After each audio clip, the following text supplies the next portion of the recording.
Assalamualaikum warahmatullahi wabarakatuh. Perkenalkan, nama saya Alifa Zarafiani dari 3PA14 akan melakukan presentasi dalam mata kuliah psikometri yang membahas materi tes psikologi. Sebelum lebih lanjut, hentikan kegiatan lain yang sedang dilakukan agar fokus pada penyampaian materi yang akan berlangsung. Yang pertama ada pengertian tes psikologi. Tes psikologi merupakan ukuran objektif dan standar dari sampel perilaku. Tes ini mencakup segala cara memperoleh informasi yang dapat dikuantifikasikan. Biasanya berupa suatu soal-soal yang didesain untuk mengukur karakteristik manusia yang berhubungan dengan tingkah laku. Selanjutnya, aspek apa aja sih yang dapat diukur?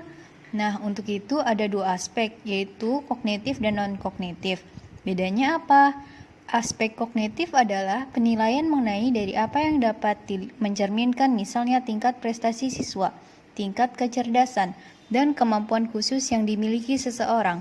Sedangkan aspek non-kognitif adalah penilaian yang dapat dilihat ketika melakukan tes psikologi dalam bidang non-kognitif, yaitu mengetahui minat dan bakat seseorang dalam bidang tertentu, mengetahui konsep diri dan kepribadian seperti penyesuaian diri, kontrol diri, kematangan emosi, dan lain-lain. Kemudian tujuan pengukuran tes psikologi ada 3. Pertama, sebagai keperluan diagnosis. Biasanya diperlukan dalam hal-hal yang berbau klinis seperti melakukan tindakan lebih lanjut atau tindakan yang sesuai dengan kondisi yang dialami seseorang. Kedua, dalam keperluan konseling, tes psikologi dapat menjadi dasar mengetahui perkembangan yang dialami, misalnya pada seorang anak pada masa pertumbuhan, dan hal yang dapat membantu pendekatan proses konseling. Ketiga, keperluan seleksi penempatan dan lain-lain. Pada keperluan seleksi penempatan dan promosi pada perusahaan dapat dilakukan tes psikologi sebagai bahan evaluasi karyawan di perusahaan. Berikutnya, manfaat dari tes psikologi dapat berupa informasi mengenai perkembangan individu, dapat membantu individu mengenali dirinya, dan memberikan penjelasan terkait kondisi yang dia alami.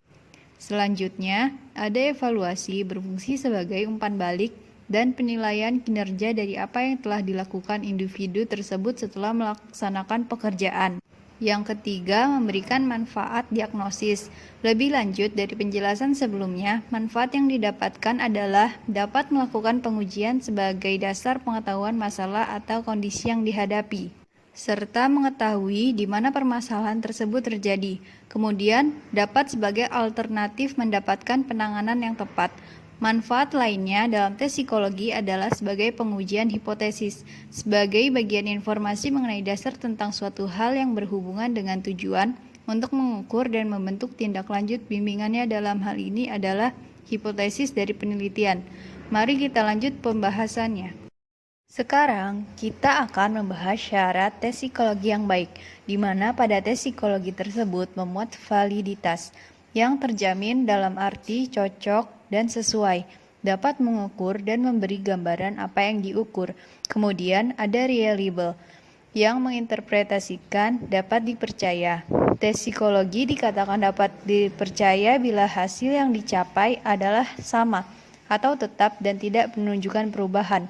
Selanjutnya ada distandarisasikan, di mana tiap poin yang ada dalam tes harus sama dan dapat perlakuan yang sama. Dan tes psikologi yang baik adalah yang bersifat objektif. Yang dimaksud adalah pendapat atau pertimbangan tester tidak berpengaruh dalam tes yang sedang berlangsung. Klasifikasi tes psikologi. Di sini ada beberapa kategori yang diambil.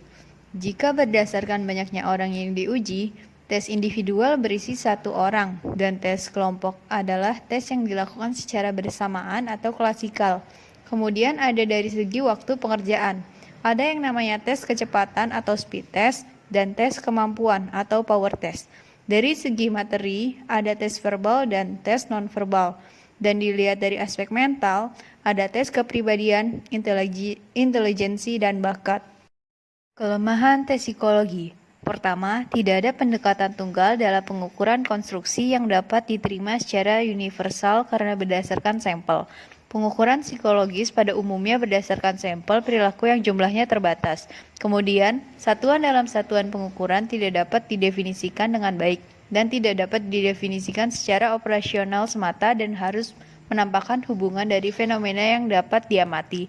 Terakhir, tes psikologi juga dapat mengandung error yang terjadi pada saat pengambilan sampel, alat ukur yang tidak sesuai dengan apa yang diukur, atau juga tidak menyesuaikan dengan sampel, pengambilan data yang keliru, dan pada saat pengolahan data dan saat membaca hasil. Sekian presentasi yang dapat saya bawakan mengenai materi tes psikologi. Maaf jika ada kekurangan dan kata yang kurang berkenan.